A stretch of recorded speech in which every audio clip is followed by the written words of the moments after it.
আল্লাহ আমার সৃষ্টিকর্তা, আল্লাহ আমার সবার কাছে প্রিয় যিনি তিনি আমার রব।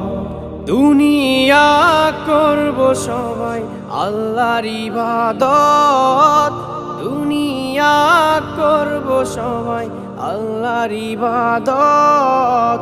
সব কিছুতে দিবেন তিনি তারি রহমত, সব কিছুতে দিবেন তিনি তারি রহমত। আল্লাহ আমার সৃষ্টিকর্তা, আল্লাহ আমার সবার কাছে প্রিয় যিনি তিনি আমার রব। আল্লাহ আমার সৃষ্টিকর্তা, আল্লাহ আমার সবার কাছে প্রিয় যিনি